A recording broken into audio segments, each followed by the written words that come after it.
शास्त्रकारों ने, विद्वानों ने कह दिया कि राम कथा की रचना तो बहुतों ने किया, राम कथा की रचना तो बहुतों ने किया, लेकिन जो हमारे तुलसीदास जी महाराज ने किया वो अन्य लोगों ने कहा है। पहले के हमारे भगवान सूरदास थे, आज भी बहुत सारे सूर हैं, लेकिन जो हमारे सूरदास में थे वो आज कहाँ है? बाकी सबको प्रणाम है, सभी श्रेष्ठ अपने अपने, लेकिन भगवान सूरदास उनकी बराबरी कौन कर सकता? पहले भी वो एक मीराबाई थी, आज भी बहुत सारी मीराबाई है, लेकिन उस मीराबाई की कौन बराबरी कर सकता है? पहले के हमारे भगवान प्रहलाद थे, आज भी बहुत सारे प्रहलाद हैं। पहले भी राम कथा लिखी गई, पहले के हमारे तुलसीदास जी थे और आज भी राम कथा लिखी जा रही है, लेकिन जो हमारे तुलसीदास जी में थी वो आज कहाँ है? इसलिए हमारे संतों ने कहा कि शूर अनेक फिरे कर्ण मागत, बेपय शूर सुस्वाद कहाँ, बैताल मजीरा बजावत फिरे, मीरा जैसी वो चाह कहाँ। श्री राम कथा कितनों ने लिखी,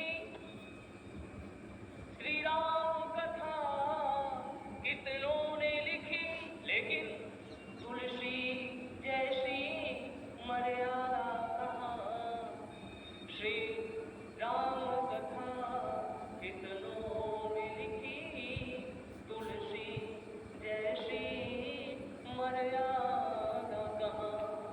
नरसिंह छिपे हर खंभान में, पर काढ़न को प्रहलाद कहा। नरसिंह छिपे हर खंभान में, पर काढ़न को प्रहलाद कहा। तो गोस्वामी जी की एक अद्भुत विशेषता ये है कि गोस्वामी जी के शब्दों में ही बड़ी महिमा, बड़े रहस्य छिपे हुए हैं। हमारे गोस्वामी जी कहते हैं कि कोई भी शब्द बुरा नहीं है और कोई भी चीज बुरी नहीं। ध्यान दीजिएगा इस शब्दों को, कोई शब्द बुरा नहीं है, व्यसनी है। लोग कहते हैं व्यसनी है, व्यसनी है तो क्या हुआ? हम गर्व से कहते हैं हम व्यसनी, लेकिन उनको पूछा जाए कि भाई आप किस चीज के व्यसनी हैं, तो गर्व से कहना हम राम कथा सुनने के व्यसनी हैं। बोलिए श्याम रामचंद्र भगवान की। ऐसा व्यसन करना कोई बुरा नहीं है। ऐसा गोस्वामी जी को पूछा गया इन संतों के जीवन में व्यसन, लेकिन इनको पूछा गया आखिर उनके जीवन में कौन सा व्यसन है? बोले राम कथा के अधिकारी, जिनके सत्संगत अति प्यारी, राम कथा के अधिकारी। जीवन में सचमुच में ये बड़ी दिव्य भव्य और श्रेष्ठ बात है कि हम व्यसनी बने। पूछा जाए किस चीज के व्यसनी हो जाए? व्यसन करना हमारे गोस्वामी जी का दर्शन है कि बुरा नहीं है, लेकिन अच्छी चीजों के हम व्यसनी बने। कोई भी चीज, गोस्वामी जी का यह दर्शन है, कोई भी चीज बुरा नहीं है। ना तो काम बुरा है, ना तो क्रोध बुरा है, ना तो लोभ बुरा है। ये तो हमारे गोस्वामी जी का दर्शन है।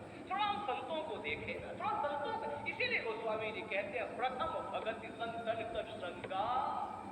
इसलिए तो कहा है थोड़ा हमारी नजरें बदल जाए तो नजारे अपने आप बदलते हुए नजर आए। थोड़ा नजरें तो बदल, लेकिन हमारे नजरें ही हम कुछ का कुछ समझ ले, क्योंकि ये हमारी आंखों में बहुत सारे दोष भरे हुए हैं सब। तो बात समझ में कहां से आए? कबीर साहब को किसी ने पूछा कि हमें राम क्यों नहीं दिखाई पड़ते, हमें कृष्ण क्यों नहीं दिखाई पड़ते, हमारे हनुमान क्यों नहीं दिखाई पड़ते, हमारे महाकाल क्यों नहीं दिखाई पड़ते? तो कबीरदास जी ने कहा मेरी आंखों में मैल भरे हुए हैं, तेरी आंखों में दोष भरे हुए हैं, तू कहां से देख सकता है? पहले अपने आंखों की मलिनता को तो तू दूर कर। कबीरदास जी कहते हैं इन आंखें तो बापू रखी हो। ध्यान दीजिएगा, ये आंखें तो बनावटी है, मेरे कृष्ण ने कहा, अर्जुन तू मुझे देखना चाहता है, मुझे खुशी हुई, मुझे बहुत खुशी है, तू मेरा परम भक्त है, अनन्य भक्त है, मैं तुझे दर्शन दूंगा। लेकिन हे अर्जुन, मेरे प्यारे, मैं तुझे कहूं, तू इन आंखों से मुझे नहीं देख सकता, क्योंकि ये आंखें दूसरी हैं और देखने वाली आंखें दूसरी होगी। इन आंखों से गोविंद का साक्षात्कार नहीं हो सकता, हमारे कृष्ण का। इन आंखों से तू मुझे नहीं देख सकता, ये बनावटी आंखें हैं, ये बाहर की आंखें हैं।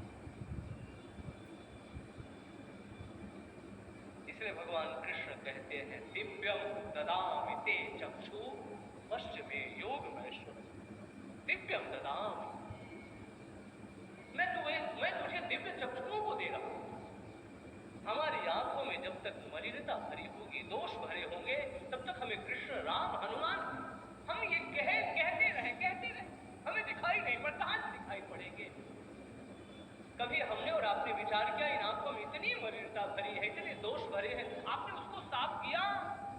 और मेरे राम की तो वाणी है, मेरे राम ने उद्घोष किया है, भैया मुझे पाना चाहता है, मैं तेरे लिए, तुझसे मिलने के लिए अपने बाहों को पसार, मैंने पसार रखा है तुझे गले से लगाने के लिए।